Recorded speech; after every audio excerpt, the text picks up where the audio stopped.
येन तस्मै श्रीगुरवे नमः। नमः ॐ विष्णुपादाय कृष्णपृष्ठाय भूतले श्रीमते भक्तिवेदान्तः स्वामिनिति नामिने। नमस्ते सारस्वते देवे गौरवाणी प्रचारिणे निर्विशेष शून्यवादी पाश्चात्य देशतारिणे। जय श्री कृष्ण चैतन्य प्रभु नित्यानंद श्री अद्वैत गदाधर श्रीवासादि गौर भक्तवृंद। हरे कृष्ण कृष्ण कृष्ण हरे हरे, हरे राम राम राम हरे हरे। मूकं करोति वाचालं पंगुं लंघायते गिरिं, यत्कृपातमहं वन्दे श्रीगुरुदीनतारिणं। श्रीपरमानंद माधवं श्रीचैतन्य ईश्वरम्। हरे कृष्णा। तो भगवत गीता के फर्स्ट चैप्टर को वर्स नंबर 1 से लेकर के 19 तक पिछले बार प्रशांत प्रभु ने डिस्कस किया था। तो इस बार के सेशन में हम लोग अपना जो डिस्कशन है वर्स नंबर 19 से आगे बढ़ाएंगे, यानी श्लोक नंबर 19 से। तो अगर आप में से कुछ लोग हैं जो पिछले बार के सेशन में नहीं थे, तो वो पिछले बार का रिकॉर्डिंग देख सकते हैं। और अगर मान लीजिए आपके पास रिकॉर्डिंग नहीं है तो आप हमें व्हाट्सएप पे इन्फॉर्म कर सकते हैं, हम आपको रिकॉर्डिंग पिछले बार का भेज देंगे। तो आज हम अपना डिस्कशन वर्स नंबर 19 से, यानी 19वें श्लोक के से पहले चैप्टर के 19वें श्लोक से आगे बढ़ाएंगे।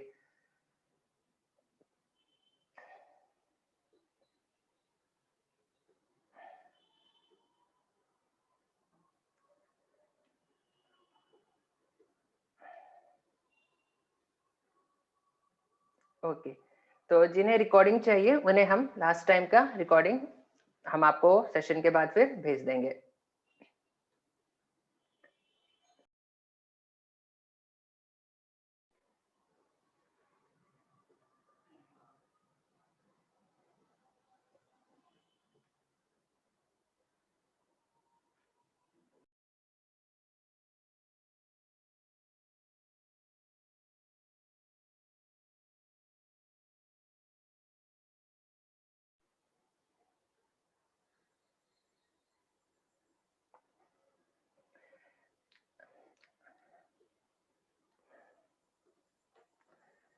हरे कृष्णा।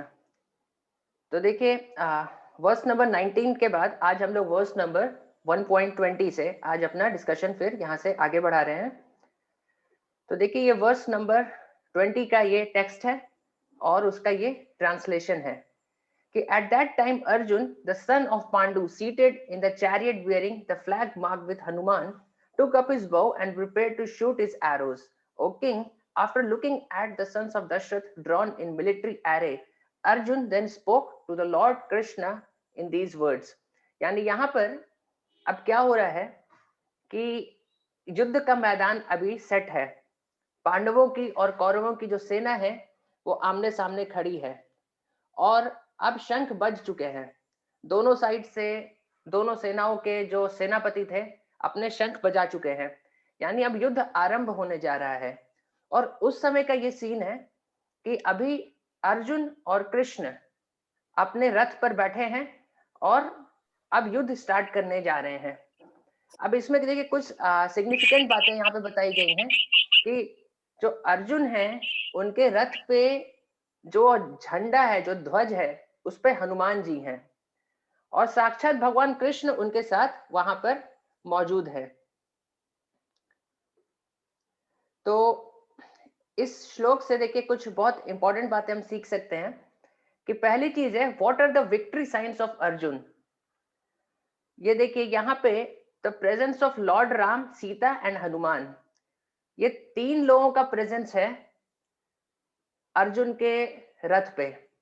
देखिए भगवान राम किस प्रकार प्रेजेंट हैं, क्योंकि वो भगवान कृष्ण साक्षात वहां पर हैं।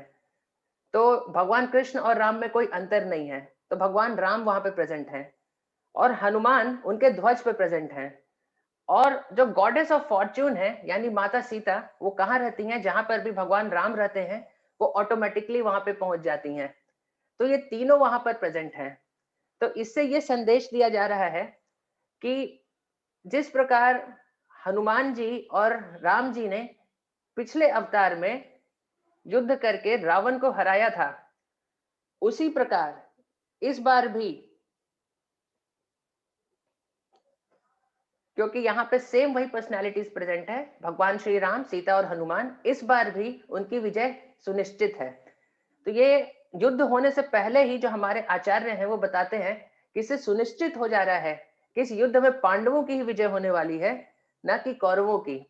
क्योंकि पिछले अवतार में जिस प्रकार राम और हनुमान और ये सारे अवतार जैसे पिछले अवतारों में प्रेजेंट थे, उसी प्रकार इस बार भी अर्जुन की तरफ ये प्रेजेंट है, तो उनकी विजय सुनिश्चित है। अब देखिए जो ध्वज पे जो हनुमान जी प्रेजेंट है, उसका सिग्निफिकेंस है कि जब भी हम कोई कार्य करते हैं तो हमें प्रीवियस आचार्य जो हमारे पुराने परंपरा के आचार्य हैं उनका आशीर्वाद से हमें कार्य स्टार्ट करना चाहिए, तो उससे हमें उस कार्य में सफलता मिलती है।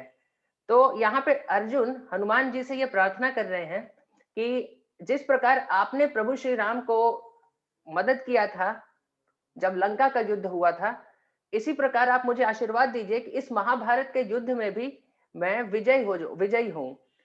उस वक्त धर्म धर्म की विजय दिलाने के लिए, अधर्म पर धर्म को विजय दिलाने के लिए आपने जो कार्य किया था, मुझे आशीर्वाद दीजिए कि मैं आपके भी पद चिन्हों पे चल के इस बार भी धर्म को विजयी करा सकूं। तो ये यहाँ पे अर्जुन इस प्रकार से प्रार्थना कर रहे हैं। अब देखिए द एटमॉस्फियर इज सरचार्ज्ड। यहाँ पे देखिए, यहाँ पे बहुत, अभी आप जस्ट इमेजिन करिए कि पूरे दुनिया के जो सबसे शक्तिशाली योद्धा हैं अभी इकट्ठा हैं।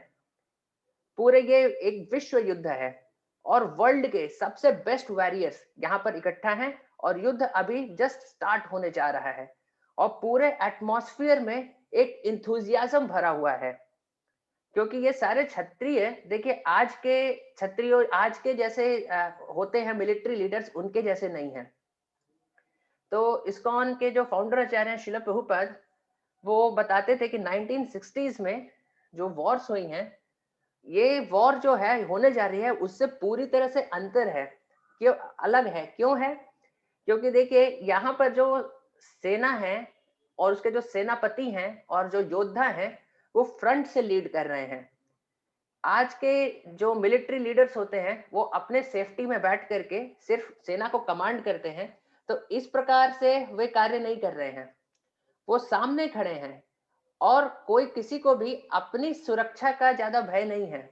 वो उनके मतलब इंथुजियाज्म के साथ, रोमांच के कारण उनके शरीर के पे जो रोए हैं वो खड़े हैं। तो क्योंकि जो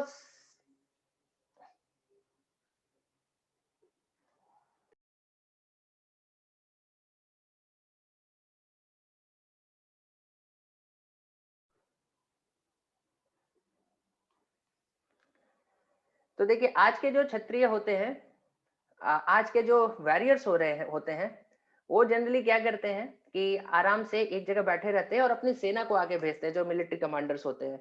लेकिन यहाँ पर वो सामने से खड़े होकर के युद्ध को लीड कर रहे हैं और इनके अंदर युद्ध का एक रोमांच है, इनके अंदर इंथुजियाज्म है।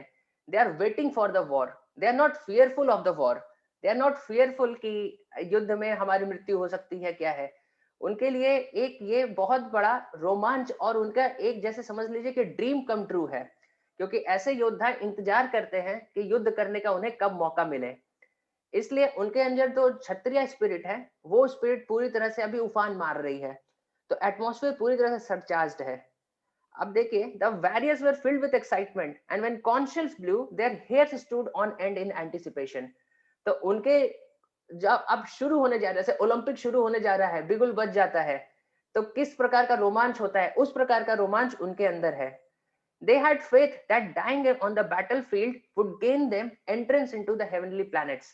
यानी उन्हें उनके अंदर ये भरोसा है। देखिए शास्त्र बताते हैं कि कोई क्षत्रिय अगर युद्ध के भूमि में अपना प्राण छोड़ता है तो सीधे स्वर्ग लोक जाता है। वो उसे तो अगर मृत्यु हो भी जाए किसी क्षत्रिय की यहाँ पर युद्ध के मैदान में, तो उसे किसी भी प्रकार का, किसी लैमेंटेशन का, किसी भी प्रकार का उसे विलाप करने की जरूरत नहीं है।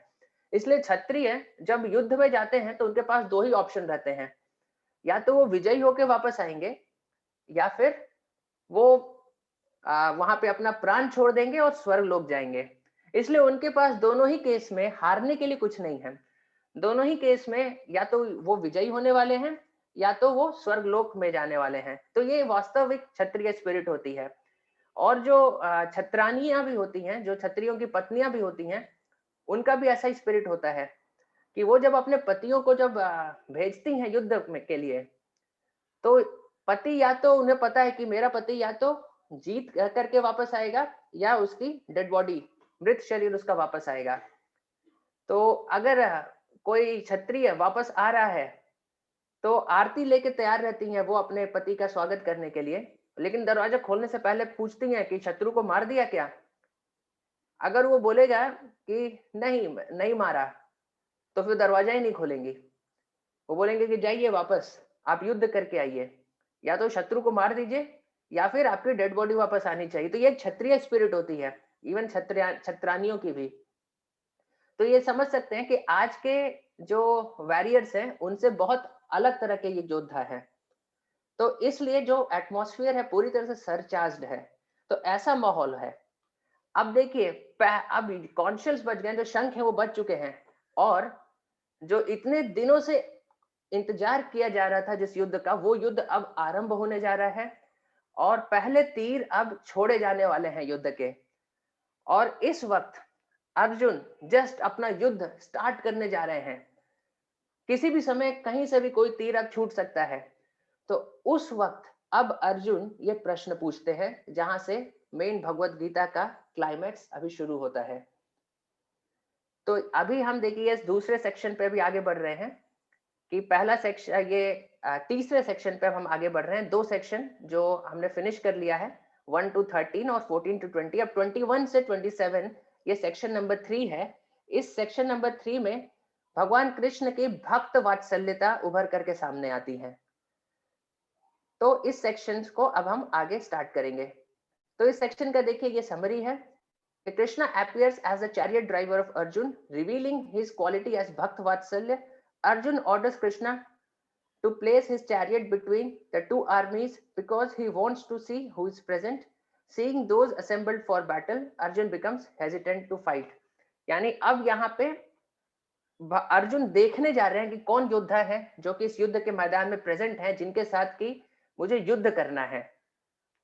और भीष्म पितामह, द्रोण जैसे अपने गुरुजनों को देख करके अभी अर्जुन थोड़ा विचलित हो जाएंगे। तो ये इस सेक्शन का ये समरी है। तो देखिए वर्स 21 और 22, यहाँ पे ये अर्जुन बोल रहे हैं कि ओ इनफैलिएबल वन, यानी Achyut, please draw my chariot between the two आर्मीज so that I may C those present here and who desire to fight and with whom I must contend in this great trial of arms। तो यहाँ पे अब अर्जुन भगवान को बोल रहे हैं कि ओ अच्युत, अच्युत भगवान कृष्ण का एक दूसरा नाम है, वहां पे बोल रहे अच्युत, मेरे जो रथ है उसे आप लेकर के चलिए दोनों आर्मी या दोनों सेनाओं के बीच में, ताकि मैं देख पाऊं कि कौन वे व्यक्ति हैं जो कि मुझसे यहाँ पे युद्ध करने के लिए आए हैं।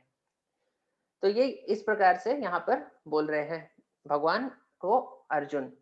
तो देखिए भगवान को यहाँ पे अच्युत क्यों बोल रहे हैं, बोला गया है, क्यों? देखिए अच्युत का मतलब होता है वो जिसका कि पतन नहीं हो सकता, वन हु इज इनफैलिएबल। तो यहाँ पे भगवान को इनफैलिएबल किस सेंस में कहा गया है? तो ऑब्वियसली हम जानते हैं कि भगवान इनफैलिएबल होते हैं, उनका कभी पतन नहीं हो सकता, यानी वो कभी किसी के सामने हारते नहीं है, वो कभी, वो किसी भी चीज में वो डाउन नहीं होते हैं। लेकिन यहाँ पे किस सेंस में अच्युत बोला गया है? क्योंकि यहाँ पे बताया गया कि भगवान अपने भक्तों पर अपनी कृपा दिखाने से कभी हारते नहीं हैं। यानी कभी ऐसा मौका नहीं आ सकता कि भगवान अपने भक्तों पर कृपा न दिखा पाए।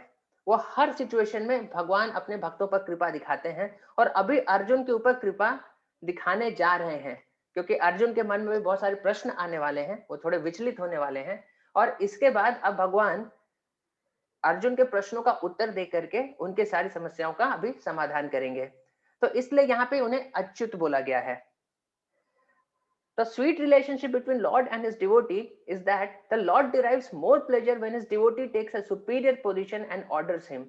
तो देखिए ये भगवान का पहला अपीयरेंस है भगवत गीता में, और देखिए भगवान क्या कर रहे हैं, वो अपने ही भक्त का सारथी बने हुए हैं। तो आप देखिए, मान लीजिए आपका कोई कार का ड्राइवर है, तो it's not a very respectable position, जो कोई बहुत आदरणीय कोई जगह नहीं है, कोई ये बहुत रेस्पेक्टेबल पोस्ट नहीं है, कोई ड्राइवर है तो। लेकिन भगवान देखिए अपने भक्त का ड्राइवर बन रहे हैं, यानी अपने भक्त के रथ का वो सारथी बन रहे हैं। तो ये भगवान की ऐसी भक्त वात्सल्यता है कि वो ज्यादा खुशी उन्हें मिलती है, न कि अपने आप को भगवान दिखा करके कि देखो मैं भगवान हूँ, सब कुछ मेरे अंदर कंट्रोल में है। उन्हें ज्यादा खुशी मिलती है जब उनका भक्त उनसे सुपीरियर पोजीशन लेता है। जैसे कि यहाँ पे देखिए अर्जुन भगवान का सुपीरियर पोजीशन लिए हुए हैं। यहाँ पे अर्जुन भगवान को आदेश दे रहे हैं कि अच्युत मेरे रथ को यहाँ पर लेके चलो, मैं देखना चाहता हूँ कि आखिर कौन वो लोग हैं जो मुझसे युद्ध करना चाहते हैं। भगवान को वो आदेश दे रहे हैं कि लेफ्ट जाओ या राइट जाओ। और जब युद्ध चलता रहता है तो आपको बताना चाहूंगा कि उस समय योद्धा के पास मौका नहीं होता है कि अपने अपने सारथी से बात करे कि इधर जाओ उधर जाओ।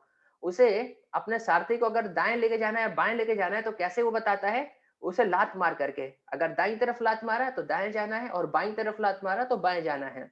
तो इस प्रकार से एक सारथी के साथ लोग ट्रीट करते हैं युद्ध के समय।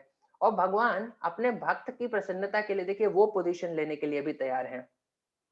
तो इसलिए भगवान और भक्तों के बीच का ये जो रिलेशनशिप है, ये जो संबंध है, वो बहुत ही मधुर है, जिसमें भक्त तो भगवान का सेवा करना चाहते ही हैं, लेकिन भगवान खुद भी भक्त का सेवा करना चाहते हैं। तो इसीलिए भगवान की जितनी क्वालिटीज हैं, उसमें से सबसे मोस्ट इंपॉर्टेंट क्वालिटी क्या है और सबसे ज्यादा मधुर क्वालिटी क्या है, उनकी भक्त वात्सल्यता। क्यों हमेशा अपने भक्त पर वो कृपा दिखाना चाहते हैं, ये उनकी सबसे मोस्ट इंपॉर्टेंट क्वालिटी है। जैसे कि एक उदाहरण आता है, श्रीरंगम में एक ब्राह्मण था जो कि बहुत ही इलिटरेट, वो मतलब पढ़ा लिखा नहीं था। तो एक बार चैतन्य महाप्रभु, जो कि साक्षात भगवान के अवतार थे, वो एक बार वहां पे पहुंचते हैं। ये चैतन्य चैतामृत में ये कथा आती है। तो वहां पे जब वो पहुंचते हैं तो देखते हैं कि श्री रामगम के मंदिर में ये एक ब्राह्मण, जिसे पढ़ना भी नहीं आता है, भगवत गीता लेकर के पढ़ रहा है। और आसपास जो दूसरे ब्राह्मण हैं, जो कि बहुत ही पढ़े लिखे हैं, सारा श्लोक जानते हैं, संस्कृत के स्कॉलर्स हैं, बहुत ही विद्वान व्यक्ति हैं, वो इसे देख करके हंस रहे हैं। वो देख रहे हैं कि अरे ये कौन व्यक्ति है, इसे पढ़ने भी नहीं आता, लेकिन फिर भी भगवत गीता लेकर के पढ़ने का नाटक कर रहा है। लेकिन ये व्यक्ति बहुत ध्यान से पढ़ रहा है और सिर्फ पढ़ ही नहीं रहा है, वो उस भगवत गीता को देख देख करके पढ़ पढ़ के इतने भाव आ रहे हैं कि वो रो रहा है। तो भगवान श्री चैतन्य महाप्रभु उसके पास जा करके बोलते हैं कि अरे ब्राह्मण, तुम यहाँ पे बैठ करके क्यों अपना मजाक बनवा रहे हो? तुम्हें जब पढ़ने नहीं आता तो क्यों भगवत गीता लेकर के पढ़ रहे हो? और बाकी लोग तुम्हारे ऊपर हंस रहे हैं, क्या तुम्हें इससे कोई शर्म नहीं आ रही? तो वो ब्राह्मण बताते हैं कि वास्तव में मैं एक मूर्ख हूँ, लेकिन मेरे गुरुदेव ने मुझे आदेश दिया है कि मैं रोज भगवत गीता पढूं, और मैं उनके आदेश का पालन करने के लिए सिर्फ भगवत गीता पढ़ने का यहाँ पे प्रयास कर रहा हूँ। तो ये सुनकर के चैतन्य महाप्रभु बहुत प्रसन्न होते हैं। वो बोलते हैं ठीक है, अगर तुम अपने गुरु का आदेश पालन करने के लिए भगवत गीता पढ़ रहे हो, लेकिन तुम्हें तो पढ़ने नहीं आता, तो तुम्हारे आंखों से आंसू क्यों आ रहे हैं? तुम क्या देख करके रो रहे हो? तो फिर वो ब्राह्मण वो एक फोटो दिखाते हैं, जो भगवत गीता के कवर पेज पे हम देखते हैं कि अर्जुन रथ पे बैठ के चल रहे हैं और कृष्ण जो है उनका अ, रथ हाँक रहे हैं। वो आगे एक सारथी बन करके बैठे हुए हैं। तो वो बता रहा है कि जब मैं ये फोटो देखता हूँ कि अर्जुन रथ पे बैठे हैं और भगवान कृष्ण उनके सारथी बन करके रथ को चला रहे हैं, तो ये फोटो देख करके मेरे मन में इतना भाव आता है, मुझे लगता है कि अरे ये देखो जरा भगवान का कितना भक्त वात्सल्यता है, उनकी कितनी नम्रता है कि वो अपने भक्त की खुशी के लिए उसका नौकर का पोजीशन लेने के लिए तैयार है। वो अपने भक्त की खुशी के लिए उसका सारथी बनने के लिए तैयार है। और ये जब भगवान का मैं भाव देखता हूँ, तो मैं अपने आंसुओं को रोक नहीं पाता हूँ। और मेरा हृदय कहता है कि मैं ऐसे ही भगवान को अपना जीवन पूरी तरह से समर्पित कर दूं। तो ये सुनकर के चेतन महाप्रभु बहुत प्रसन्न होते हैं और बोलते हैं कि बाकी विद्वान ब्राह्मण जो भी समझे, लेकिन भगवत गीता का जो असली रहस्य है वो तुमने ही समझा है। तो इस प्रकार से चैतन्य महाप्रभु उसे फिर आलिंगन करते हैं और उसे कृष्ण प्रेम दे देते हैं। तो ये कथा आती है श्री चैतन्य चैतामृत में। तो इससे हमें भी समझना चाहिए कि देखिए भगवान की जो सबसे इम्पोर्टेंट क्वालिटी है वो भक्त वात्सल्यता है। और जिस प्रकार ये ब्राह्मण भगवान की भक्त वात्सल्य के जो वात्सल्यता की जो गुण है उसे देख करके इतना प्रभावित हुआ, और इसके कारण चैतन्य महाप्रभु से कह रहे हैं कि भगवत गीता का जो इसेंस है वो तुमने ही समझा है और किसी ने समझा नहीं। उसी प्रकार अगर हमें भी ये भगवान की भक्त वात्सल्यता भगवत गीता में दिखने लगे तो समझ लीजिए आपने भी भगवत गीता सीख लिया। हो सकता है कि आप अनपढ़ ही हो, लेकिन अगर आपको भगवान की भक्त वात्सल्यता दिखने लगे तो आपने भगवत गीता का असली मतलब समझ लिया। तो हमने भी ये फोटोग्राफ कितने बार देखा होगा, भगवान कृष्ण बैठे आगे अर्जुन का रथ चला रहे हैं, लेकिन हमारी आंखों में पता नहीं कभी आंसू आए कि नहीं। लेकिन इस ब्राह्मण को ये एक सिर्फ फोटो देख करके उसकी आंखों में आंसू आ गए और उसने ये जो भगवान की भक्त वात्सल्यता है उसे समझ ली। तो इसीलिए हम भी हो सकता है भगवत गीता पूरा पढ़ जाए, लेकिन हो सकता है कि जो मेन इसेंस है भगवत गीता का इसे मिस कर जाए। तो इसीलिए हम इस भाव में आगे बढ़ेंगे। इस भगवान के जो भक्त वात्सल्यता की क्वालिटी है, इस क्वालिटी को समझने का प्रयास करेंगे भगवत गीता में। नहीं तो स्कॉलरली डिस्कशन भगवत गीता पे हम बहुत कुछ क्या कर सकते हैं, लेकिन अगर ये क्वालिटी हमें नहीं समझ में आ पाई, अगर हम भगवान कृष्ण के प्रति अपने जो प्रेम है उसे नहीं जगा पाए, तो हमारा पूरा भगवत गीता पढ़ना व्यर्थ चला जाएगा। तो इसलिए ये बहुत जरूरी है कि हम भगवान की भक्त वात्सल्यता को समझें, और ये हमारा भगवत गीता पढ़ने का लक्ष्य होना चाहिए। तो देखिए, क्योंकि अर्जुन जो थे वो भगवान के शुद्ध भक्त थे, इसलिए उन्हें युद्ध करने का कोई भी इंटरेस्ट नहीं था, वो नहीं करना चाहते थे। और यहाँ पर तक कि अभी युद्ध के मैदान में आ गए हैं, अभी शंख बज चुके हैं और कभी भी अब युद्ध आरंभ हो सकता है। इस वक्त भी वो एक बार फिर से बोल रहे हैं कि कृष्ण एक बार मेरा रथ लेकर के चलो, मैं देखना चाहता हूँ करने के लिए आए हैं। तो अभी भी उनके मन में थोड़ा डाउट है, वो थोड़ा देखना चाहते हैं कि वास्तव में आखिर ये लोग कितने तैयार हैं इस युद्ध करने के लिए, कितना वो लोग दृढ़ निश्चय के साथ आए हैं कि नहीं हमें युद्ध होने ही देना है। वो अर्जुन एक बार देखना चाहते थे कि हमारे जो शत्रु हैं क्या वो वास्तव में युद्ध चाहते हैं, इतना विनाश चाहते हैं। तो अर्जुन के मन में अभी भी ये डाउट है। देखिए, तो अर्जुन के कितने यहाँ पे अच्छे गुण निकल करके सामने आ रहे हैं कि अभी भी वो सोच रहे हैं कि अगर हो पाए तो इस युद्ध को टाल दिया जाए। अभी भी अगर वो बोल दें कि ठीक है हमें 5 गांव दे देंगे, तो हम 5 गांव लेकर के संतुष्ट होकर के वापस चले जाएंगे और इतना यहाँ पे खून नहीं बहेगा। तो इसलिए वो एक बार फिर से देखना चाहते हैं कि मैं देखना चाहता हूँ इन सारे शत्रुओं के चेहरे, और ये देखना चाहता हूँ कि क्या वो सचमुच में ये युद्ध चाहते हैं जिसमें इतना खून बहेगा, इतने लोगों की जान जाएगी। तो इस प्रकार से हम देख सकते हैं कि भक्त की भी ये क्वालिटी है कि भक्त भी मतलब यूजलेसली वायलेंस, खून खराबा नहीं करना चाहते। सिर्फ अर्जुन ये सोच रहे कि सिर्फ मुझे राजा बनाने के लिए क्या इतने सारे लोगों का खून बहाना जरूरी है, हम पांडवों को पूरे विश्व का राजा बन जाए हम सारे पांडव, क्या इसके लिए इतना खून खराबा जरूरी है। तो अभी वो देखना चाहते हैं कि एक बार मैं फिर से देखना चाहता हूँ इन सारे शत्रुओं के चेहरे कि क्या वो सचमुच में ये युद्ध चाहते हैं। तो इस प्रकार से हम अर्जुन का भी क्वालिटी देख सकते हैं। तो देखिए, अभी देखिए आपको पता होना चाहिए कि पहले अर्जुन ने एक बार ये कसम खाई थी कि कोई भी अगर उसे ये बोलेगा कि उनका जो धनुष है गांडीव, अगर उसे नीचे कोई रखने को भी बोल दे तो मैं उसे मार दूंगा। ऐसा क्षत्रिय स्पिरिट था अर्जुन के अंदर, ऐसे क्षत्रिय थे वो। लेकिन यहाँ पर इतने सारे लोगों को देख करके ऑलरेडी उनका दिल डोल रहा है और कृष्ण को ये बात समझ में आ रही है कि अर्जुन अब थोड़े विचलित हो रहे हैं। तो इसलिए समझ लीजिए कि बहुत ही मुश्किल सिचुएशन में अभी अर्जुन पढ़ने वाले हैं, जब अपने खुद के रिलेटिव्स को देखेंगे कि मेरे खुद के बंधु, मेरे खुद के गुरुजन वो अभी दूसरे साइड में और मुझे उनसे युद्ध करना है, और इस युद्ध में या तो मुझे उन्हें मारना है या तो उनके हाथों मुझे मरना है। तो ये सब कुछ सोच करके अर्जुन अभी विचलित होना शुरू हो गए हैं, और जब उनके चेहरे फिर से देख लेंगे तब तो पूरी तरह से विचलित हो ही जाने वाले हैं। इसलिए ये हिंट इसी श्लोक से हमें मिल रहा है। तो हम आगे बढ़ते हैं। ये श्लोक 1.23। तो यहाँ पर भगवान से अर्जुन बोल रहे हैं कि let me see those who have come here to fight wishing to please the evil minded son of Dhritarashtra. तो यहाँ पे बोल रहे हैं कि मैं देखना चाहता हूं कि कौन वो योद्धा हैं जो कि धृतराष्ट्र के पुत्र दुर्योधन को खुश करने के लिए, मुझसे युद्ध करने के लिए यहाँ पर आए हैं। वो अर्जुन यहाँ पर ये जानना चाहते हैं, उनके अंदर एक एक क्यूरियोसिटी है, एक आश्चर्य है, कि देखना चाहते हैं कि आखिर ये कौन योद्धा है जिन्हें सब कुछ पता होने के बाद भी दुर्योधन के साइड से युद्ध करने के लिए आए हैं। क्योंकि देखिए दुर्योधन का जो इविल प्लान था, ये पूरे, ये ओपन सीक्रेट था, ये सबको पता है कि धर्म की तरफ कौन है और अधर्म की तरफ कौन है, इसमें कोई संदेह नहीं है।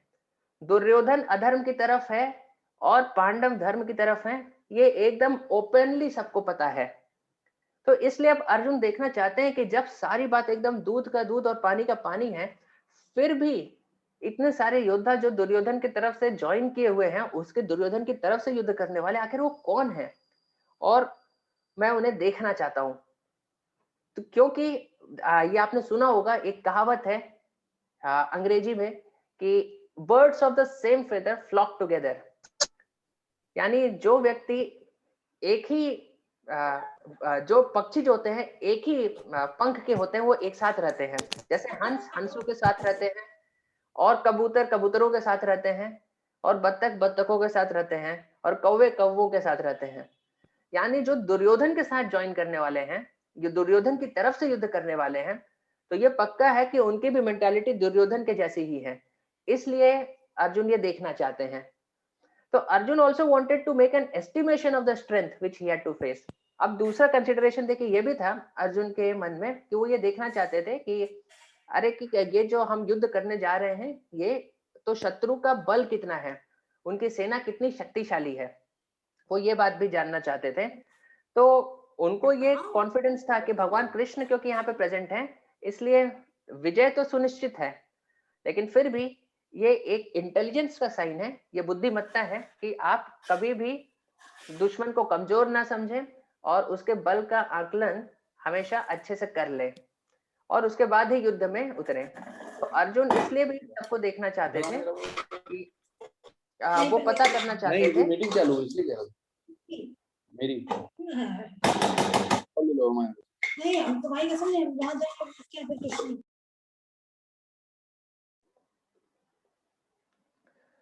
तो दुश्मन की जो स्ट्रेंथ है उसका आकलन करने के लिए एक बार भी वो देखना चाहते थे कि आखिर ये कौन लोग हैं जो उधर हैं जिनसे मुझे युद्ध करना है। तो देखिए यहाँ पर ये श्री ईशोपनिषद का एक श्लोक है, तेन त्यक्तेन भुंजिता मा गधा कस्य स्विद धनम, जिसमें ईशोपनिषद बताता है कि हमें दूसरों के संपत्ति पर अपना अधिकार नहीं जमाना चाहिए। ऐसा करने वाले व्यक्तियों को दुर्बुद्धि कहते हैं, यानी उनकी बुद्धि भ्रष्ट हो गई है। क्योंकि वास्तव में इस दुनिया में जितनी भी चीजें हैं, वो सारी चीजें ईश्वर की यानी भगवान की प्रॉपर्टी है, और भगवान के आदेश से हम उनकी प्रॉपर्टी से जितना हमें जरूरत है हम उतना ले सकते हैं और इस्तेमाल कर सकते हैं। लेकिन हमें यह अधिकार भगवान ने नहीं दिया कि हम दूसरे के हिस्से की प्रॉपर्टी को भी लेकर के उसे अपने अधिकार में रख ले। तो वैसे व्यक्ति लोगों को क्या बोला जाता है, शास्त्र बोलते हैं वो दुर्बुद्धि है, उनकी बुद्धि भ्रष्ट हो गई है, क्योंकि वो दूसरे की संपत्ति को भी अपना संपत्ति समझ रहे हैं। वास्तव में सारी संपत्ति भगवान की है, हमारी खुद की संपत्ति भी हमारी नहीं है, भगवान की है, लेकिन भगवान के आदेश से हम उसे अब इस्तेमाल कर सकते हैं, और इस्तेमाल करके हम इस जीवन अपने जीवन को सुखद व्यतीत कर सकते हैं। लेकिन दूसरे के हिस्से में जो भगवान ने दिया है उस पर अगर हम इंक्रोच करते हैं तो इसका मतलब कि हम दुर्बुद्धि कहलाते हैं। तो ये क्लियर है कि जो कौरव थे उन्होंने पांडवों के राज्य पर कब्जा करके वो दुर्बुद्धि बन चुके हैं, और इसमें कोई डाउट नहीं कि वो अधर्म के साइड में है।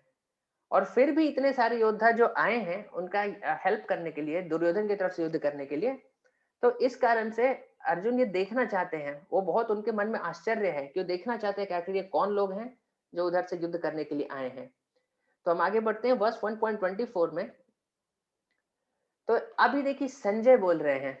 तो जैसे आपको पता होगा पूरा ये भगवत गीता संजय धृतराष्ट्र को सुना रहे हैं। तो संजय को एक दूरदृष्टि मिली थी, जिसकी वजह से कि युद्ध के मैदान पे जो कुछ भी हो पा रहा था संजय देख पा रहे थे और धृतराष्ट्र को एकदम लाइव कमेंट्री बता रहे थे। तो अभी संजय बोल रहे हैं कि O descendant of Bharat, having thus been addressed by Arjun, Lord Krishna drew up the fine chariot in the midst of the armies of both parties. यानी अब इस प्रकार से जब अर्जुन ने बोला, अभी संजय धृतराष्ट्र को इन्फॉर्म कर रहे हैं, तो अर्जुन ने जब ऐसा बोला तो इसके बाद फिर भगवान कृष्ण ने अर्जुन के जो रथ को लेकर के दोनों सेनाओं के बीचों बीच लेकर के चले गए। तो देखिए इस श्लोक में आप देखिए अर्जुन को गुडाकेश कहा गया है। तो देखिए गुडाकेश का क्या मतलब है कि जिसने अपनी निद्रा पर विजय हासिल कर ली हो, यानी इसका दूसरा मतलब है कि जिसने अपनी अज्ञानता पे विजय हासिल कर ली हो। तो अर्जुन अपनी अज्ञानता पर विजय हासिल कर चुके हैं।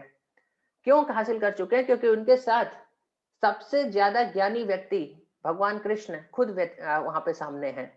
तो इससे ये अभी संकेत दिया जा रहा है कि हो सकता है कि कुछ समय के लिए अभी अज्ञान अर्जुन के दिमाग पे हावी हो जाए। वो थोड़ी देर के लिए हो सकता है कि घबरा जाए कि अभी मेरा धर्म क्या है, मुझे युद्ध करना चाहिए कि नहीं करना चाहिए। लेकिन क्योंकि भगवान कृष्ण का संग उनके साथ है, इसलिए वो ज्यादा देर के लिए अज्ञान में नहीं रहेंगे। भगवान कृष्ण उनके सारे अज्ञान को दूर कर देंगे। इसलिए पहले से ही उन्हें गुडाकेश कहा गया है कि जिसने अज्ञान पर विजय हासिल कर ही ली है। तो जैसे कि आप मान लीजिए कि इंजीनियरिंग कॉलेज में एंट्रेंस लेते हैं, तो आप जब सेकेंड ईयर या थर्ड ईयर में ही रहते हैं, तभी आपको इंजीनियर कहा जाता है कि ये तो इंजीनियर है। अभी आप इंजीनियर बने नहीं हैं, जब आप फोर्थ ईयर तक में पास आउट हो जाएंगे, आपको डिग्री मिल जाएगी, तब आप इंजीनियर बनेंगे। लेकिन उसके पहले से ही लोग बोलते हैं कि ये इंजीनियर है। तो इसका मतलब है कि अभी आप सेकेंड ईयर थर्ड ईयर तक पहुंच गए हैं, तो अब बन ही जाएंगे एक साल में। तो इसीलिए यहाँ पे क्लियरली बताया गया है कि अर्जुन के साथ क्योंकि भगवान कृष्ण का संग है, इसलिए वो 100% सारे अज्ञान उनका दूर होना ही होना है। तो इसलिए यहाँ पे अर्जुन के लिए गुडाकेश शब्द का यूज किया गया है। गुडाकेश शब्द का जैसे मैंने बताया एक दूसरा अर्थ है कि उसने जिसने अपने नींद पर विजय हासिल कर ली हो। तो अर्जुन के लिए ये शब्द इसलिए भी यूज किया जाता है क्योंकि जब अर्जुन अपने बाल्यावस्था में गुरु द्रोण के आश्रम में थे, तो गुरु द्रोण ने आदेश दिया था कि अर्जुन को कभी भी अंधकार में भोजन नहीं खाने दिया जाए। लेकिन एक बार क्या होता है कि अर्जुन भोजन ले रहे थे और रात का अंधेरा था और अचानक से हवा आकर के जो दिया था उसे बुझा देती है और अर्जुन अंधकार में ही खाने लगते हैं। लेकिन अंधकार में जब वो अपना भोजन खा रहे थे, तो अचानक से उन्हें समझ में आता है कि अरे, अंधकार में अगर मैं भोजन खा सकता हूँ, तो इसका मतलब अंधकार में मैं तीरंदाजी भी कर सकता हूँ। अगर अंधकार में मुझे भोजन खाने में कोई दिक्कत नहीं हो रही, क्योंकि मैंने प्रैक्टिस की है कि अगर आप अंधेरे में, क्योंकि आप इतने बार अपने मुंह में भोजन डालते हैं, तो अगर मान लीजिए कि अंधकार हो जाए, तो भी आप भोजन को ऐसा नहीं कि अपने नाक में आंख में कहीं डाल डाल देंगे। आपका हाथ सीधे से आपके मुंह में ही जाएगा, क्योंकि आपकी प्रैक्टिस है, आपने इतने बार हैबिट उसकी बना ली है। तो अर्जुन ने सोचा कि इसी प्रकार मैं अंधकार में अगर तीरंदाजी की भी प्रैक्टिस करूं, तो उसकी भी हैबिट बन जाएगी मेरी। तो इसलिए उस दिन के बाद से फिर अर्जुन रोज रात को तीरंदाजी की प्रैक्टिस करते थे। रोज रात को वो सोते नहीं थे। इसलिए भी उनका यहाँ पे ये गुडाकेश शब्द यूज किया गया है कि one who has conquered sleep. और देखिए यहाँ पे भगवान के लिए ऋषिकेश शब्द यूज किया गया है। तो ऋषिकेश का मतलब है कि जो इंद्रियों के स्वामी हैं। तो इंद्रियों में मन भी आता है। हमारे शरीर की जितनी इंद्रियां हैं, उसमें से एक इंद्रिय हमारा मन भी है। तो यहाँ पे ऋषिकेश यानी इंद्रियों के स्वामी, ये भगवान कृष्ण के लिए शब्द क्यों यूज किया गया है? क्योंकि भगवान कृष्ण अर्जुन के मन को अच्छे से समझ रहे हैं, किसके मन में क्या चल रहा है। इसलिए वहां पे ऋषिकेश ऐसा शब्द यूज किया गया है। उनको समझ में आ रहा है कि अर्जुन अभी थोड़ा कंफ्यूज हो रहे हैं, इसलिए ये शब्द यहाँ पे यूज किया गया है। तो इस कारण से भगवान उनकी मनोव्यथा समझ लेते हैं और उसके बाद फिर अब ये अगला श्लोक भगवान बोल रहे हैं 1.25। तो यहाँ पे देखिए भगवान बता रहे हैं, the presence of Bhishma, Drona and all the other chieftains of the world, the Lord said, just behold Partha, all the kurus assembled here. तो अब भगवान यहाँ पे अर्जुन को बोल रहे, अर्जुन तुम देखना चाहते थे ना कि यहाँ पे कौन योद्धा हैं जो तुमसे युद्ध करने के लिए आए हैं, देखो देखो पार्थ, पार्थ अर्जुन का नाम है, कि कौन योद्धा यहाँ पर आए हैं। तो यहाँ पे देखिए अर्जुन को पार्थ बोल रहे हैं। तो यहाँ पे और यहाँ पे देखिए शब्द जो यूज किया है पश्चितान भी यूज किया गया है। तो ये सब कुछ इंपॉर्टेंट शब्द हैं जिनका यहाँ पे हमें थोड़ा मीनिंग समझ लेना चाहिए कि पश्चितान, यहाँ पे ये बोल रहे हैं कि देखो हे पार्थ, देखो कि तुम ये युद्ध करना चाहते थे और युद्ध भूमि में तुम देखना चाहते थे कौन आए हैं, अभी देखो। क्योंकि भगवान तो जानते ही थे कि भीष्म द्रोण को देखने के बाद अर्जुन बहुत कंफ्यूज हो जाएंगे, तो इसीलिए अब वो जोकिंगली बोल रहे हैं कि देखो, देखना चाहते थे तो देखो किन लोगों से तुम्हें युद्ध करना है, तो हे पार्थ देखो। अब यहाँ पे संजय इस सीन को डिस्क्राइब करते हैं और डिस्क्राइब करने के बाद फिर बाकी फैमिली मेंबर्स का भी नाम यहाँ पे गिनाते हैं। और यहाँ पे पार्थ शब्द या क्यों इस्तेमाल कर रहे हैं, क्योंकि यहाँ पे अर्जुन की जो माता है उनका एक दूसरा नाम पृथा भी है, कुंती देवी का नाम। तो यानी पार्थ यानी वो बता रहे हैं कि तुम कुंती पुत्र हो, इसलिए कौनते या पार्थ ये सारे शब्द अर्जुन के लिए यूज किए जाते हैं। तो इसलिए वो बोल रहे हैं कि पार्थ एक कुंती पुत्र यानी पृथा के पुत्र देखो जिनको तुम देखना चाहते थे। तो अब वर्स 1.26 में अब यहाँ पर देखिए अर्जुन देख रहे हैं कि दोनों आर्मी के बीच में कौन कौन खड़े हैं। तो यहाँ पे अर्जुन देख पा रहे हैं कि उनके पिता, उनके grandfather, teacher, maternal uncle, brother, sons, grandsons, friends, ये सारे लोग यानी उनके जितने भी नियर एंड डियर वंस हैं, जितने भी क्लोज रिलेटिव्स हैं, वो सारे लोग यहाँ पे प्रेजेंट हैं। Father in laws, well wishers, इस सब तरह के लोग यहाँ पे प्रेजेंट हैं। तो यहाँ पे देखिए ये सारी चीज का यहाँ पे हम महाभारत की हिस्ट्री देखें तो हम जान सकते हैं कि फादर की कैटेगरी में कौन आते हैं, से भूरिश्रवा, और ग्रैंडफादर की कैटेगरी में भीष्म या सोमदत्त। टीचर तो अर्जुन के टीचर आप जानते हैं कि द्रोणाचार्य, कृपाचार्य थे। मैटरनल अंकल यानी शल्य और शकुनी थे। ब्रदर जो दुर्योधन खुद उनका भाई था, और सन्स यानी लक्ष्मणा, और फ्रेंड्स जैसे कि अश्वत्थामा, और वेल विशर जैसे कि कृतवर्मा। ये सारे लोग को अर्जुन देखते हैं कि ये सारे दूसरी पार्टी में हैं और युद्ध अगर होता है तो या तो मुझे इन्हें मारना है या ये मुझे मारेंगे। और भगवान कृष्ण भी समझ रहे हैं कि अभी ये सब देख करके अर्जुन बहुत ही विचलित होने वाले हैं। तो अब वर्स 1.27 में कि when the son of Kunti Arjun saw all these different grades of friends and relatives, he became overwhelmed with compassion and spoke thus. तो अब ये सारा चीज देख करके अर्जुन के हृदय में बहुत ही करुणा आ गई, और उसके बाद फिर वो अगले श्लोक में अब बोलना शुरू करेंगे।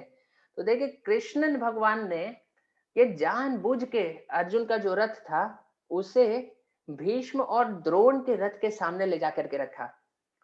वो चाहते तो किसी और के सामने भी ले जाकर के रख सकते थे, लेकिन उन्होंने जानबूझ करके अर्जुन का रथ वहीं लेकर के गए जहां पे भीष्म और द्रोण खड़े थे। अगर दुर्योधन के सामने लेकर के जाते तो अर्जुन को हो सकता है गुस्सा आ गया होता और युद्ध के लिए उसका मन और दृढ़ हो जाता कि अभी तो युद्ध होगा। लेकिन वो जानबूझकर भीष्म और द्रोण के पास लेकर के गए थे ताकि उन्हें पता था कि इन्हें देखने के बाद अर्जुन पूरी तरह से विचलित हो जाएंगे, क्योंकि ये अर्जुन के गुरुजन हैं, द्रोण और भीष्म, और जिनको अर्जुन बहुत ही इज्जत करते हैं। तो इनके साथ इनको देख करके अर्जुन पक्का कमजोर पड़ेंगे और इसके बाद भगवान को भगवत गीता सुनाने का मौका मिलेगा। तो इसलिए भगवान इसीलिए मजाक मजाक में बोल रहे हैं कि देखो अर्जुन, तुम देखना चाहते थे, देखो तुम्हारे रथ को मैं ले आया कि किन योद्धाओं से तुम्हें युद्ध करना है। तो देखिए अब अगले श्लोक से ये लिंक क्या है कि अब अर्जुन बताना शुरू करेंगे भगवान को कि किस किस कारणों से मुझे युद्ध नहीं करना चाहिए। ये सारी बातें अब अर्जुन बताना शुरू करेंगे वर्स नंबर 28 से। तो ये देखिए ये जो सेक्शन था 21 से 27, ये हमारा तीसरा सेक्शन था जिसमें भगवान की भक्त वात्सल्यता सामने आती है।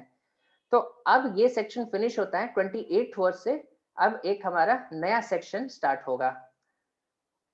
तो देखिए ये हमने सेक्शन 3 फिनिश किया और अब ये सेक्शन 4 है अर्जुन डाउट। अब यहाँ पे अर्जुन अपना सारा डाउट प्रेजेंट करना शुरू करते हैं। वो बोलना शुरू करते हैं कि किस किस कारणों से मुझे लगता है कि ये युद्ध करना सही नहीं है।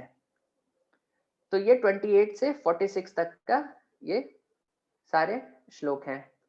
तो देखिए भगवान को अर्जुन क्या क्या रीजन दे रहे हैं युद्ध नहीं करने का, जो इस सेशन में हम डिस्कस करेंगे, जिसका कि ये सिर्फ एक समरी है। तो पहला रीजन है कॉम्पैशन, करुणा। दूसरा रीजन है एंजॉयमेंट। इन सारी चीजों को हम डिटेल में डिस्कस करेंगे, अभी बस हम लिस्ट दिखा रहे हैं आपको। तीसरा है डिस्ट्रक्शन ऑफ फैमिली। चौथा है फियर ऑफ सिंफुल रिएक्शंस। पांचवा है सेंटलीनेस और छठा है इनडिसीजन। तो इन 6 कारणों से अर्जुन बोल रहे हैं कि हमें ये युद्ध नहीं करना चाहिए। तो पहला रीजन देखिए कॉम्पैशन। तो अर्जुन यहाँ पे क्या बता रहे हैं, देखिए अर्जुन एक भगवान के भक्त हैं और भक्तों का हृदय ऐसे भी कोमल होता है। तो he has become overwhelmed with compassion and he is forgetting himself when he saw his relatives. So he has become fearful due to a material conception of life. यानी यहाँ पर देखिए अर्जुन अपने रिलेटिव्स को देख करके उनके हृदय में करुणा आ रही है कि अरे इनको क्यों मारा जाए, अगर इन्होंने गलत किया भी है तो भी मैं इन्हें क्यों मारूं। या तो इस प्रकार का ये एक भक्त का जो हृदय होता है वो कोमल होता है कि वास्तव में ये लोग आतताई हैं, यानी ये लोग अधर्म के तरफ हैं, लेकिन फिर भी क्योंकि अर्जुन एक महान वैष्णव हैं, उनके हृदय में इतनी करुणा है और वो इन्हें अभी नहीं मारना चाहते। तो पहला रीजन वो देते हैं कि करुणा के कारण हमें इन्हें छोड़ देना चाहिए कृष्ण। तो ये अर्जुन का पहला आर्गुमेंट है। ये सारे एक एक आर्गुमेंट का आंसर भी भगवान कृष्ण भी देने वाले हैं कि कैसे ये आर्गुमेंट सारे सही नहीं है। तो ये बता रहे हैं कि करुणा हम कि ये लोग अगर इनका बुद्धि फिर भी गया है तो हम तो बुद्धिमान हैं, हमें तो करुणा दिखाना चाहिए इनके ऊपर, हमें तो दया दिखानी चाहिए, हमें इन्हें नहीं मारना चाहिए। तो पहला रीजन ये अर्जुन देते हैं कि कंपैशन, करुणा के कारण हमें ये युद्ध नहीं करना चाहिए। अब दूसरा रीजन एंजॉयमेंट। तो ये थोड़ा लेस नोबल रीजन है, ये बहुत नोबल रीजन नहीं है, लेकिन ये रीजन भी अर्जुन यहाँ पे इस सेक्शन में बताते हैं। तो अर्जुन यहाँ पे बोलते हैं कि अरे अगर हम ये युद्ध जीत भी गए लेकिन उसके लिए हमें इन सारे लोगों को मारना पड़ा तो हम इस राज्य को एंजॉय नहीं कर पाएंगे, क्योंकि हमारा जो एंजॉयमेंट होगा वो खून से भीगा हुआ होगा। तो खून से भीगा हुआ राज्य हमें मिलेगा तो हम ऐसे भी एंजॉय नहीं कर पाएंगे कृष्ण। तो Arjun argues that it will be impossible for him to enjoy the kingdom if he wins it at the cost of lives of his family member। यानी अपने परिवार वालों का खून करके मुझे कोई भौतिक सुख सुविधाएं मिली, मुझे राज्य मिल भी गया, तो भी मैं इसे एंजॉय नहीं कर पाऊंगा कृष्ण। तो इसलिए बोल रहे हैं अर्जुन के इसलिए भी हमें ये युद्ध नहीं करना चाहिए। तो ये अर्जुन का दूसरा रीजन है, जिसका कि सबका जवाब अभी भगवान देंगे एक एक करके। तीसरा वो बोल रहे हैं कि डिस्ट्रक्शन ऑफ द फैमिली, कि परिवार का सर्वनाश हो जाएगा, सारे क्षत्रिय वंश का सर्वनाश हो जाएगा, क्योंकि पूरे दुनिया के क्षत्रिय यहाँ पे इकट्ठा हुए हैं, ये पूरा एक विश्व युद्ध है। तो यहाँ पे बोल रहे हैं कि with the death of so many great Kshatriyas irreligion will flourish. जो क्षत्रिय होते हैं देखिए वो वास्तव में रिस्पॉन्सिबल होते हैं पूरे संसार में धर्म को मेंटेन करके रखने के लिए, लेकिन अर्जुन बोल रहे हैं कि सारे क्षत्रिय ही अगर मारे गए तो संसार में धर्म को कौन रक्षा करेगा, और धर्म का रक्षा नहीं होगा। तो अब यहाँ पे बता रहे हैं कि वोमेन विल बी अनप्रोटेक्टेड, यानी स्त्रियों की रक्षा कौन करे। क्षत्रियों का एक सबसे इंपॉर्टेंट धर्म होता है कि स्त्रियों की रक्षा करना, तो स्त्रियों की फिर रक्षा नहीं हो पाएगी अगर सारे क्षत्रिय यहाँ पे मारे गए तो। और अगर स्त्रियों की रक्षा नहीं हो पाई तो यहाँ पे बोल रहे हैं कि they will be unprotected and corrupted by unscrupulous men. जो अच्छे कैरेक्टर के पुरुष नहीं है वो स्त्रियों के का फायदा उठा सकते हैं। और अगर ऐसा होता है तो अर्जुन बता रहे हैं कि पूरे संसार में अनवांटेड पॉपुलेशन भर जाएगा। तो ये इसका एक देखिए ये अर्जुन क्या चीज को रिफर कर रहे हैं कि एक प्रॉपर संतान पैदा होती है तो उसके पहले एक संस्कार होता है जिसे गर्भाधान संस्कार बोलते हैं। तो जो कि आजकल ये अपने ट्रेडिशन को भूल जाने के कारण ज्यादातर लोग करते नहीं हैं, नहीं तो वैदिक इंडिया में कभी भी कोई पति पत्नी एक बच्चे को जन्म देते थे तो उसके पहले एक गर्भाधान संस्कार होता था और उस संस्कार से इंश्योर हो जाता था कि जो पुत्र या पुत्री पैदा होंगे वो अच्छे कैरेक्टर के होंगे, इंटेलिजेंट होंगे। और इस तरह के लोग जब सोसाइटी में फ्लरिश करते थे कि वो सब लोग गर्भाधान संस्कार करते थे तो पूरी सोसाइटी बहुत ही पीसफुल और हैप्पी होती थी। लेकिन आज सोसाइटी केओस में इसलिए है क्योंकि लोग ये सारे जो संस्कार हैं ये करना भूल गए हैं। जो कि सबसे पहला संस्कार बच्चे के जन्म के पहले से ही संस्कार स्टार्ट हो जाते हैं। तो गर्भाधान संस्कार से लेकर के अंतिम संस्कार के बीच में बहुत सारे और संस्कार बीच में होते हैं। क्योंकि ये सारे संस्कार होने बंद हो गए हैं, इसलिए लोग अभी शूद्र से भी नीचे कैटेगरी में जा चुके हैं कलयुग में। तो इसी का भय यहाँ पर वो दिखा रहे हैं कि अनवांटेड पॉपुलेशन से भर जाएगी society. The traditional Vedic rituals will no longer be performed because no one will be qualified to perform them.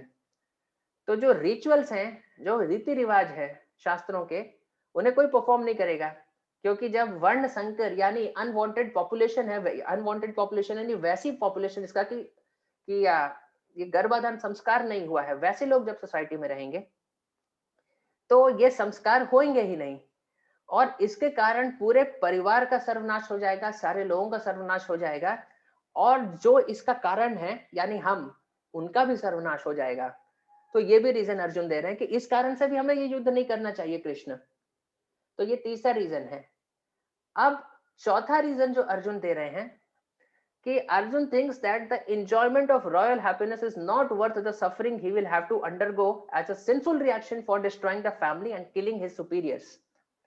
यानी बोल रहे हैं कि अरे अगर हमें राज्य मिल भी गया तो इतने सारे लोगों को हम जो मारेंगे तो उसका पाप तो हमारे सर पे आएगा ना। तो हम राज्य को कितने साल एंजॉय करेंगे, 30 साल, 40 साल, ज्यादा से ज्यादा 50 साल। लेकिन उसके बाद जो करोड़ों साल हमें नरक में बिताने पड़ेंगे क्योंकि हमने इतने सारे लोगों को मार करके इतना पाप जो इकट्ठा किया है उसका हिसाब कौन चुकता करेगा। तो ये तो बहुत बुद्धिमत्ता नहीं लग रही कि अरे 40 साल के एंजॉयमेंट के लिए, 40 साल की खुशी के लिए हम करोड़ों साल का नरक लोक में अपना स्थान फिक्स कर ले। तो इससे अच्छा है कि 40 साल नाखुश रहें। करोड़ों साल नरक जाने से अच्छा है कि 40 साल हम बिना राज्य के रह ले, क्योंकि जीवन हमारा कुछ सालों के लिए ही और है। आधा जीवन तो पार ही हो गया है, बचा हुआ जीवन ऐसे पार कर लेंगे। लेकिन उसमें अगर हम सिर्फ राज्य का सुख चाहते हैं और उसके बाद फिर करोड़ साल तक हम उस पाप के कारण नरक लोक में जाना चाहते हैं तो ये तो कोई बुद्धिमानी वाली बात नहीं है। तो इसलिए फियर ऑफ सिंफुल रिएक्शन यानी पाप कार्य करने के डर के कारण भी अर्जुन यहाँ पे बोल रहे हैं कि कृष्ण हमें युद्ध नहीं करना चाहिए। नहीं तो सिर्फ थोड़े से राज्य के लिए इतना पाप अपने सर पे क्यों लिया जाए। तो ये चौथा रीजन है जो अर्जुन दे रहे हैं। अब पांचवा रीजन जो यहाँ पे अर्जुन दे रहे हैं कि यहाँ पे वो बोल रहे हैं सेंटलीनेस यानी साधुत्व, कि जो साधु व्यक्ति हैं उन्हें माफ कर देना चाहिए, उन्हें माफ करना सीखना चाहिए। दूसरे अगर उनके साथ कुछ बुरा भी करें तो भी उन्हें उसने माफ कर देना चाहिए, क्योंकि साधु का ये गुण होता है कि कोई अगर कोई उनके साथ कुछ बुरा भी करे तो उसे भी वो माफ कर दे। तो ये वहां पे बोल रहे हैं कि वो बोल रहे हैं कि अर्जुन बोल रहे हैं कि Arjun argues that saintliness is that one should forgive the family members even if they have done something wrong. If one behaves the same way as his enemy, then what is the difference between him and his enemy? यानी वो बोल रहे हैं कि इन्होंने तो गलत कार्य किया, लेकिन अब हम भी उसी प्रकार से इनके साथ रेसिप्रोकेट करें, हम भी उसी तरह का बर्ताव करें कि जैसा कि इन्होंने हमारे साथ किया। तो हम में और इनमें अंतर क्या है। तो इन्होंने तो गलत कार्य किया, लेकिन जो साधु व्यक्ति होते हैं उन्हें अपने शत्रुओं को माफ कर देना चाहिए। तो ये बात यहाँ पर वो बता रहे हैं। तो इस कारण से भी वो बोल रहे हैं कि हमें ये युद्ध नहीं करना चाहिए कृष्ण। और छठा और आखिरी रीजन जो यहाँ पे वो दे रहे हैं तो वो ये बता रहे हैं कि Arjun is not convinced that conquering his enemies is better than being conquered by them. तो ये इनडिसीजन है। तो उनको इस बात में पूरा भरोसा नहीं आ रहा है कि इन दोनों में से कौन सा बेहतर है, इन्हें मार देना या इनके हाथों मर जाना। दोनों में से बेहतर ऑप्शन कौन सा है, तो ये अर्जुन को समझ में नहीं आ पा रहा। The kingdom is flourishing under Duryodhan's rule. तो आपको पता होना चाहिए कि ऐसा नहीं है कि पांडव जब वन में थे तो राज्य का बहुत नुकसान हो रहा था, क्योंकि दुर्योधन को पता था कि पांडव सिर्फ 14 साल के लिए ही वनवास में गए हैं, उसके बाद वो वापस आएंगे। इसलिए 14 साल दुर्योधन ने सारी जनता को बहुत खुश करने का कोशिश किया। उन्हें अलग अलग तरह से पूरा धन दे करके, अलग अलग फैसिलिटी दे करके पूरी जनता को अपने साइड करने का प्रयास किया दुर्योधन ने, ताकि 14 साल बाद जब पांडव वापस आए तो पूरी जनता पांडवों का नहीं बल्कि दुर्योधन का साथ दे। लेकिन जनता इतनी भी मूर्ख नहीं थी, उसे सब समझ में आता था, इसलिए वापस आने पर भी जनता ने पांडवों का ही सपोर्ट किया। लेकिन यहाँ पे अर्जुन सोच रहे हैं कि अरे दुर्योधन के राज्य में तो राज्य तो पूरा अच्छे से चल ही रहा है और जन पूरा किंगडम फ्लरिश तो कर ही रहा है, तो सिर्फ हम पांडवों को राजा बनाने के लिए इतना सारे लोगों का जान जाए, ये क्या सही है? क्योंकि अगर हम राज्य की बात करें तो राज्य तो अच्छे से चल ही रहा है, सारी चीजें तो हो ही रही हैं अच्छी से। तो ये उनका छठा रीजन है कि सिर्फ हमें राजा बनाने के लिए क्यों इतने लोगों की जान जाए।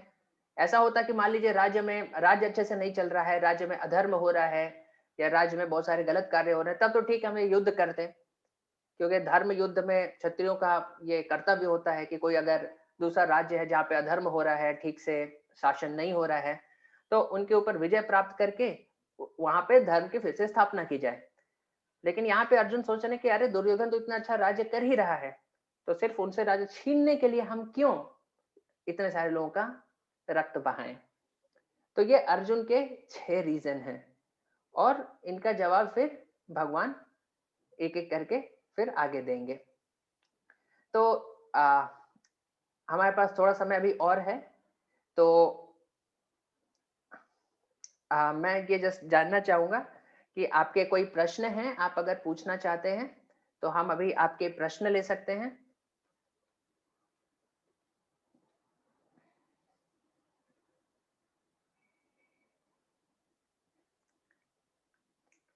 किन्हीं के कोई प्रश्न हैं तो आप प्रश्न पूछ सकते हैं।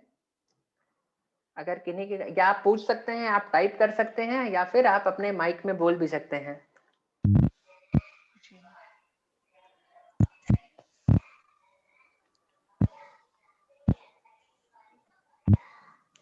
सर हाँ हाँ बोलिए।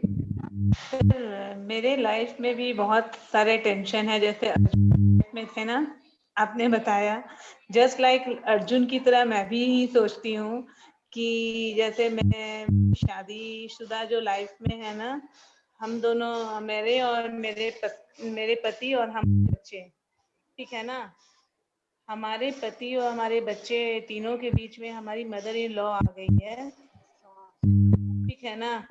तो मुझे लगता है कि मेरी सास का बैकग्राउंड जो था ना, शुरू से ही मायके में भी मतलब कभी किसी को खुश नहीं रहने दी, मीन्स बर्बाद कर दी। मैं आपसे अनुरोध करूंगा कि देखिए, आप कुछ पर्सनल क्वेश्चन है ना, तो हम लोग फिर पर्सनली डिस्कस कर सकते हैं। अगर आपके कोई सेशन से रिलेटेड प्रश्न है तो अभी आप पूछ लीजिए, नहीं तो उसके बाद फिर अगर आपके कुछ पर्सनल प्रश्न है तो वो हम लोग सेशन के बाद फिर पर्सनली बात कर सकते हैं, ठीक है? सेशन के बाद पर्सनली। सर आपका हाँ। इसमें नंबर है? हाँ, नंबर मैं आपको मैं भेज दूंगा।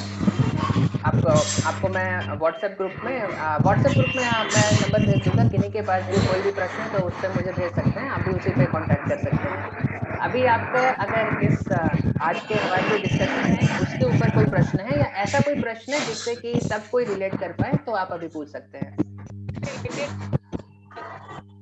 जैसा आप कॉल है ना,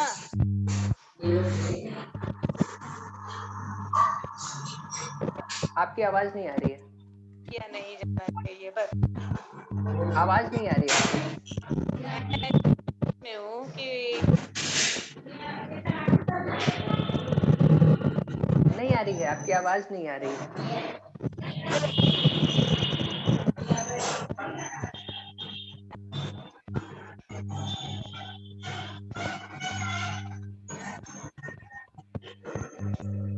ठीक है, कोई बात नहीं, सेशन के बाद फिर आपसे हम बात करते हैं, ठीक है? तो जो भी आपके पर्सनल प्रश्न है वो हम सेशन के बाद आपसे लेते हैं। और किन्हीं के कोई प्रश्न है और कोई कुछ पूछना चाहते हैं?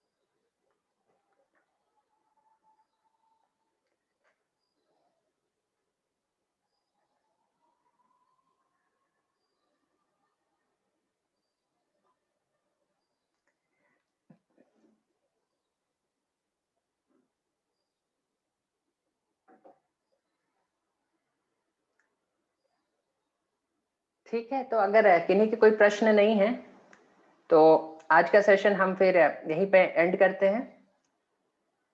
अगर आपके कोई प्रश्न है तो आप हमें व्हाट्सएप पर भी बता सकते हैं या फिर हमारे पर्सनल नंबर पे आप कॉल भी कर सकते हैं, वहां से भी हम बात कर सकते हैं।